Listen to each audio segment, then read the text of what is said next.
4 adults, 4 names, 4 booking photos, and this week, for the first time, every single one of them is now telling a Vinton County judge the same thing. Their minds are not right, not one of them, not 2 of them. All 4 of them. Something happened this week that changes the shape of this entire case. And most people watching from the outside have not noticed yet, because the news came out one filing at a time. But if you line those filings up side by side on one desk, the picture is very different from what we were told at the start. On August 4th, 2026, Elizabeth Siders, the mother of the 16 children, filed for a not guilty by reason of insanity evaluation in Vinton County Common Pleas Court. Her attorney says she may not have understood the wrongfulness of her actions. That filing was the last one needed, because with Elizabeth's motion this week, all 4 adults inside the Siders household are now formally, on the record, questioning their own mental fitness. All 4. Let me walk you through the sequence, because sequence matters. Sequence tells you whether something is coincidence or coordination. Gary Siders Sr. was the first. After a hospitalization earlier this summer, his defense team quietly moved for a mental health review. Then came Gary Jr. His attorney followed with the same kind of motion. Then Christina Siders, the grandmother, the one many in the community had assumed was the strongest link in the household. Her lawyer filed too. And now, this week, Elizabeth. 4 defendants, 4 separate attorneys, 4 separate law firms, and the same defense strategy from all of them. In court, that is called a pattern. Outside of court, most of us call it something else. We call it a plan. Now let me be honest with you. It is possible, legally, medically, statistically possible, that 4 adults inside the same household could all independently and honestly need a mental health evaluation. It happens in families where trauma has lived for many years. There is even a psychological term for it. Doctors call it folie famille. It means shared madness inside a family. When people live together in isolation, share the same beliefs, and never test those beliefs against the outside world, their minds can begin to move together. That is not a joke. That is a real diagnosis.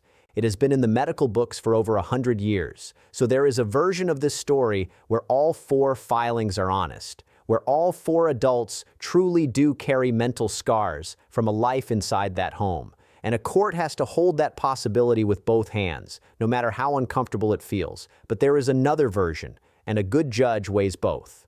The other version is a legal strategy, because here is what happens when 4 defendants all request mental evaluations at the same time. The case stops. It has to. A judge cannot try someone who has not been evaluated. So the court orders 4 separate forensic reviews, 4 different doctors, 4 different reports, 4 different waiting periods, and nothing else in the case moves until the last report is done. That is not weeks, that is months. Sometimes it is close to a full year, sometimes longer, if the doctors disagree and the court has to order a second opinion. And here is a detail that matters. As of the latest update from the Columbus Dispatch this week, a grand jury has still not returned a formal indictment, which means the case has not even reached its next legal chapter yet, and the defense has already found a way to slow the road. Now, I want to be very clear about something. Delay is not on its own a crime. Every defendant in America has the right to a fair evaluation. Every defense attorney has an obligation to ask for one if they believe it is warranted.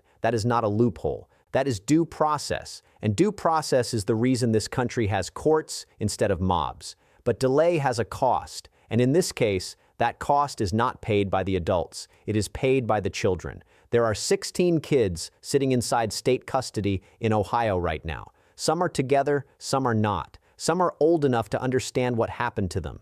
Some are too young to even know they were rescued. All of them are waiting for their custody to be finalized, waiting for their placements to be permanent, waiting for someone in a courtroom to write the sentence that closes their old life and opens a new one. And every day the adults are being evaluated is a day those children live inside temporary walls. Let me show you how the courtroom clock and the childhood clock move differently. The courtroom clock ticks in months: motion, evaluation, report, hearing, ruling, trial, sentence. That is how it is supposed to work. Slow, careful, every step checked twice, because a fair court cannot be a fast court. The childhood clock ticks in weeks, in days, in first birthdays, in first days of school. In small moments, a child does not get back. A 4-year-old who spends 6 months waiting for a permanent home is a 4-year-old whose entire memory of childhood is a waiting room. Both of these clocks are ticking inside this case right now. And this week, the defense pushed the courtroom clock forward, which means the childhood clock for those 16 kids moves further away from the finish line. Now here is the piece that raises the most questions. All 4 defendants have different attorneys, different law firms. In theory, they should not be coordinating. Legally, in fact, they cannot coordinate directly because each defendant's interests are separate.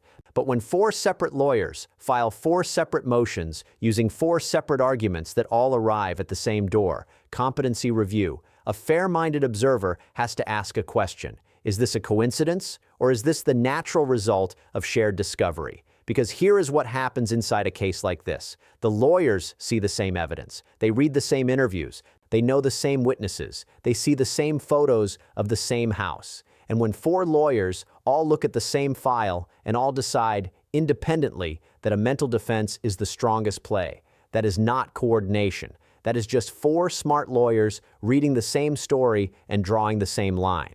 But even so, 4 is a lot. 4 is more than any veteran court reporter in that region can remember seeing in a single Ohio case in a very long time.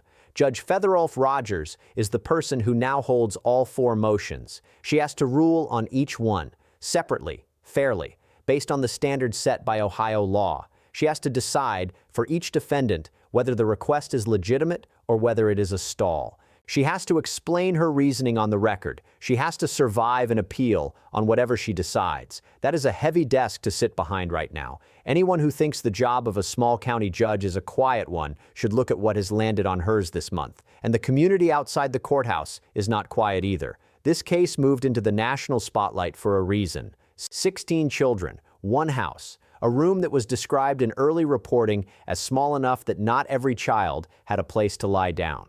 Whatever the truth turns out to be, the country has a stake in this case. And when 4 defendants all file the same motion at the same time, the country notices. I want to speak directly to the older viewers watching right now, because you have seen enough long trials in your lifetime to know how this rhythm goes. You have watched cases stretch into years. You have watched families disappear into paperwork. You have watched news crews leave a courthouse steps and never come back. And you know better than anyone that time is one of the most powerful weapons a defense team has.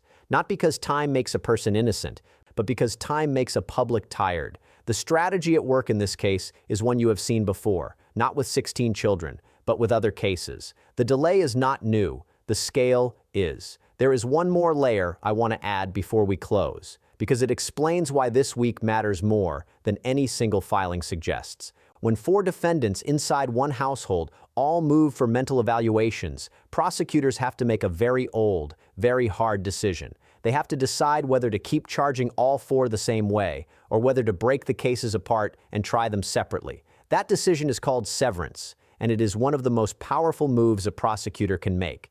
If Prosecutor Archer decides to sever, he can try the strongest case first, usually against the defendant with the most evidence against them. He can use that first trial to build a public record. He can use it to lock in testimony. He can use it to pressure the other 3 defendants into plea deals before their own trials even begin. In a case with 4 defendants all claiming mental issues, severance is not just a technical tool, it is a strategy. And it is a strategy the cider's defense knows is coming. That is why the coordinated timing of these 4 filings matters. If the defense can slow every case at the same speed, severance loses some of its power. The evaluations all take about the same amount of time. The reports all come in at roughly the same window. The judge has to schedule hearings for all 4 defendants across an overlapping calendar. That is not just delay, that is friction. That is a defense team using the system's own gears to keep the cases moving together instead of one at a time. None of this is illegal. All of this is inside the rules. But that is exactly the point I want you to walk away with tonight. Rules that were built to protect one defendant at a time are now being used in Vinton County to protect 4 defendants at once. That is not something the drafters of Ohio's criminal code imagined when they wrote these procedures. And that is why Judge Rogers, whatever she decides, is going to leave a fingerprint on how future cases like this get handled in this state. For the 16 children, none of this shows up in the newspaper. It shows up in their lives, in a caseworker asking one more time whether the temporary placement should be extended, in a foster parent quietly wondering if they should get the guest room ready for one more month, in a school counselor pulling out the same crayons for the same coloring assignment because there is still no permanent home to send the drawings to. That is the piece of this story that never makes it into a court filing. But it is the piece that will outlast every ruling Judge Rogers signs. So here is where we are as of today. Gary Sr., Gary Jr., Christina Elizabeth. All four have questioned their own mental fitness. The judge has not ruled on the newest filing. The grand jury has not indicted. The evaluations, once ordered, will take weeks each. The children remain in state care. The public is louder than the courtroom, and the case has entered a phase that many veteran court reporters have started calling, quietly, the wait. I want to leave you with one thought before we close. There is a reason patterns matter. In any story, one filing is a fact, 2 filings is a coincidence, 3 filings is a curiosity, but 4 filings from 4 defendants inside one family, inside 6 weeks, that is not any of those things. That is either the deepest, saddest evidence yet of how broken this household really was, or it is the most quiet, most careful legal strategy the state of Ohio has seen in years. The truth is probably a piece of both, and that is what makes this case so hard to watch, because we do not get to know yet. We only get to wait, along with the 16 kids, for the doctors to finish reading and the judge to finish ruling and the truth to finish arriving. 4 defendants, 4 filings, 1 family, 16 children, and 1 very tired courtroom in Vinton County, Ohio. We will be back with the next ruling the moment it drops.